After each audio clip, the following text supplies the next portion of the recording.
Imagine you could time travel back into the 1800s London.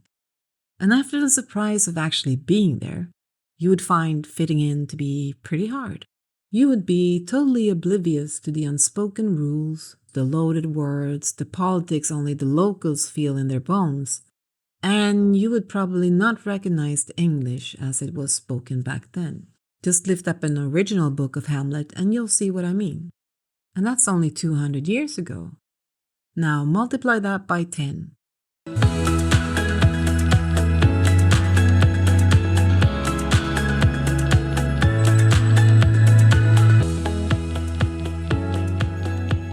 Hi, and welcome back to God is My Guru. When Jesus lived, he was preaching with a specific audience around him, one that carried a set of assumptions so instinctive that Jesus never had to explain them. It was already deep in their system. They were surrounded by it, they grew up with it, they lived it. It came without saying.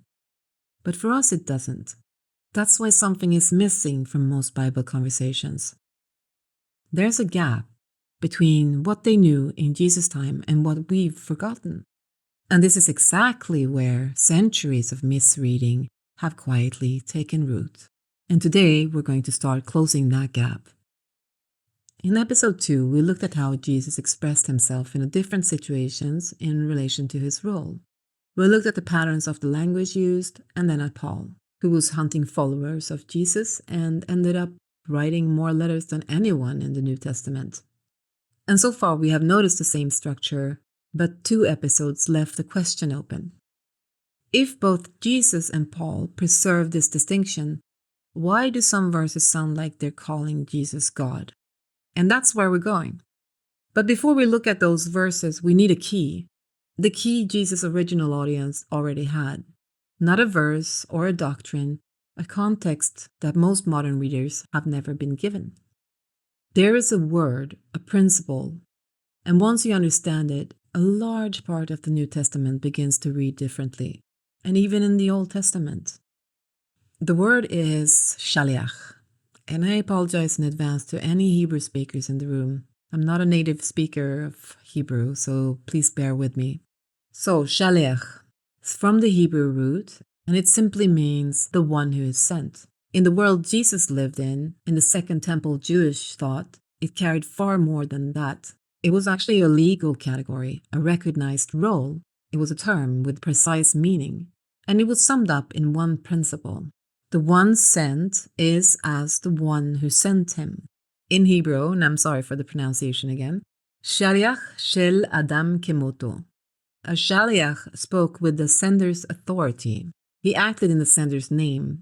He represented the sender's will, and he could be treated as if the sender himself were present. In Jewish law, a Shaliach could arrange marriages, conduct businesses, deliver binding decisions, and his words were legally binding. This distinction was so obvious it was assumed. No one actually thought if you see the agent, you're literally looking at the same being. This was not a new idea when Jesus arrived. The Hebrew scriptures are full of it. Authority did not equal identity. So this is what they knew. Now watch what happens when we read with that knowledge. For example, Moses. He spoke God's words. He acted with God's authority. He stood before Pharaoh as God's representative. In Exodus 7:1, God says, "See, I have made you God to Pharaoh." And then look at the angels. They were called Malak, which means messenger. Malak and Shaliach, different words, same principle. In several accounts, an angel speaks in the first person as God, using God's name, acting with God's authority. So the role defined the relationship, not the nature of the being. They were still considered clearly distinct beings.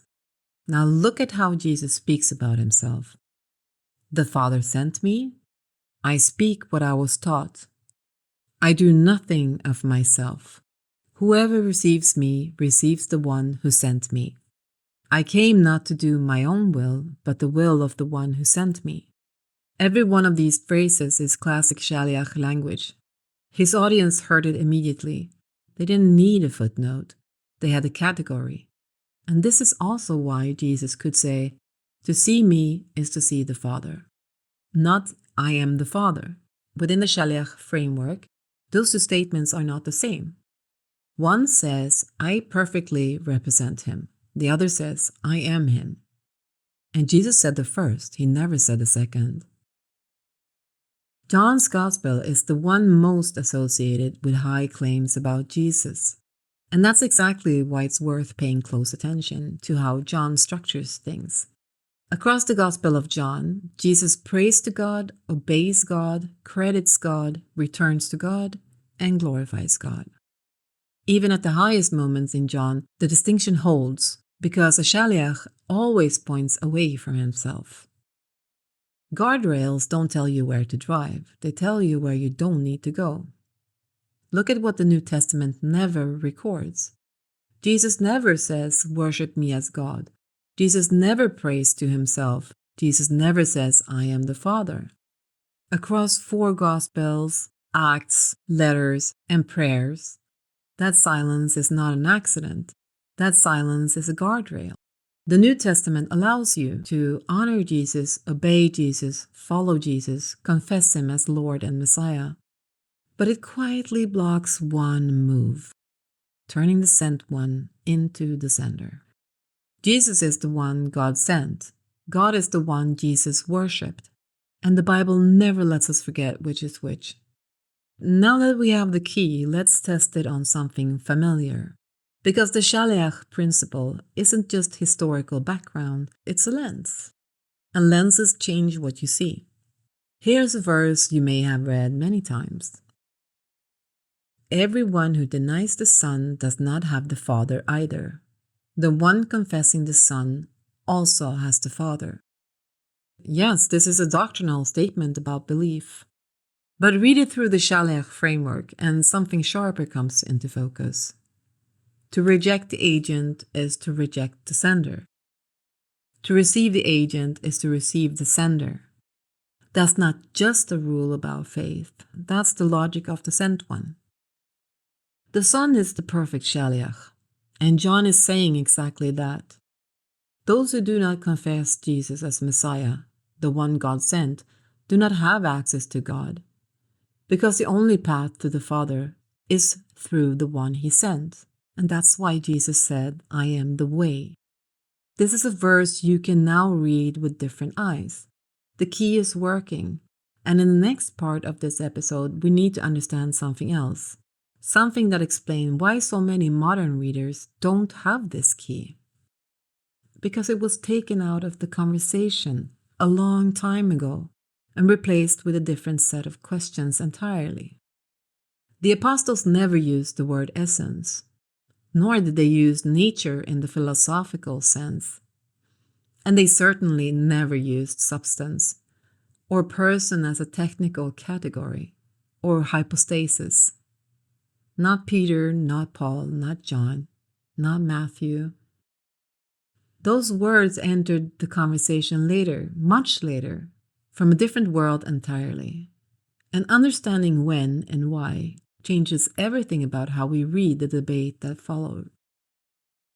In Matthew 16, Jesus asked the apostles, "Who do you say that I am?" And Peter answered, "You're the Messiah, the Son of the living God." Centuries later, the church began asking a different question. What is Jesus metaphysically? That's not the same question. The first is about identity and relationship with God. The second is about essence and being. And the moment the second question took over, a new vocabulary was needed to answer it. A vocabulary that didn't come from scripture. It came from Greece. Imagine a city, a Greek city, in the 3rd century. Philosophers in the streets, Plato in the schools, the Stoics in the academies, and in the churches a new generation of believers, Gentile, Greek-speaking, formed by a world that asked different questions. Not, who was this man? Not, was he faithful to the one who sent him? But, what is he made of? How can someone be divine and human at the same time? What is his essence? What is his nature? These were Greek questions, and they demanded Greek answers. Because Jewish categories, the Shaliach, the sent one, the agent, didn't translate cleanly into the philosophical world these readers lived in. And so, slowly, the framework shifted. By 325 AD, nearly 3 centuries after the Apostles, the Emperor Constantine called the first great church council at Nicaea. The hall was full, bishops from across the empire, 2 positions, 1 vote. On one side you had Arius. He taught that the Son was the highest of all created beings, exalted, divine in function, but not co-eternal with the Father. He had a beginning. On the other side you had Athanasius. He argued the Son was fully divine, of the same essence as the Father, co-eternal, uncreated. Both sides were using Greek philosophical categories. The debate was already inside that world. But Nicaea decided for Athanasius. The council declared the Son is homoousios, of the same essence as the Father. That word, homoousios, does not appear anywhere in the scripture. It is a philosophical term, borrowed from Greek metaphysics to resolve a Greek question. But that raised a new problem and new questions. If Jesus is fully divine, then how is he also fully human? How does 2 natures coexist in one person? The Council of Chalcedon produced a definition in 451 AD. 1 person, 2 natures, without confusion, without change, without division, without separation. Fully God, fully man, in one. That formula has shaped Christian theology for 1500 years. The definition they produced was carefully constructed. These were serious men working seriously. And here is what must be said about it honestly. Jesus never taught it. Paul never taught it. Peter never anticipated it. It arose because a problem appeared. A problem that didn't exist for the original audience, because the original audience had the Shaliach framework.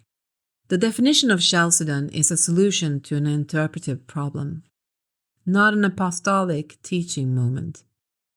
Peter stood in Jerusalem and preached the risen Jesus to thousands. He never stopped to explain how divinity and humanity coexists. Paul wrote letter after letter to churches across the known world.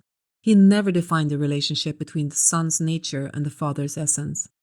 John wrote a gospel full of the highest language about Jesus. He never used the word hypostasis or homoousis, because none of that needed explaining. The Shaliach framework handled it. The sent one carries the sender's full authority and nature without becoming the sender. No metaphysics required. Paul actually warned about exactly this kind of drift. In 1 Timothy 1:3-5, he says, "Command certain people not to teach false doctrines any longer, or to devote themselves to myths or to endless genealogies.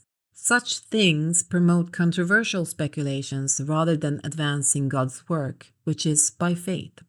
He was writing about his own time, but the shape of what he was warning against, the drift from proclamation into speculation, from faith language into philosophical architecture, that shape is worth holding in mind. Once the Greek framework took over, something changed in how difficult verses were handled. Any verse where Jesus seems limited, not knowing the hour, praying to the Father, saying the Father is greater, gets explained as his human nature. And any verse where Jesus seems exalted, divine titles, cosmic authority, shared glory, gets read as his divine nature.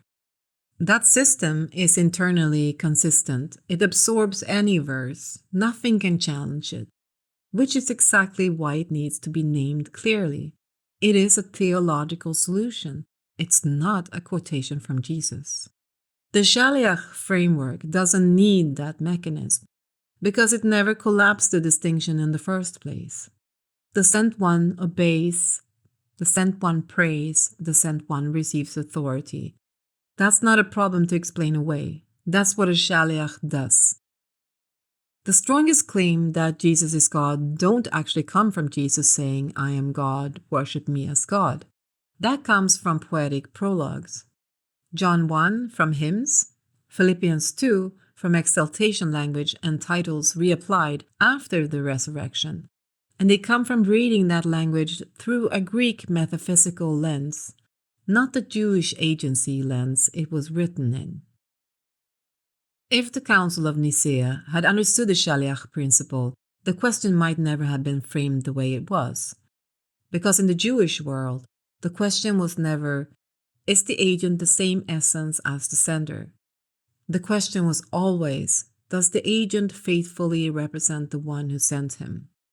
And the answer Scripture gives, consistently, from Matthew to John 17 to Revelation, is yes, perfectly, completely, without exception. Now we are ready, because the verses that seem to call Jesus God, John 1:1, Thomas' declaration, Hebrews 1, those verses were written inside the Jewish world, and we now have both lenses, the Shaliach framework and the understanding of how Greek philosophy changed the question. So when we come to John 1:1 in the next episode, we're not coming to it cold, we're coming to it equipped. John 1:1 was never written for Nicaea. It was written for people who understood Shaliach. Click like and subscribe so you don't miss episode 4.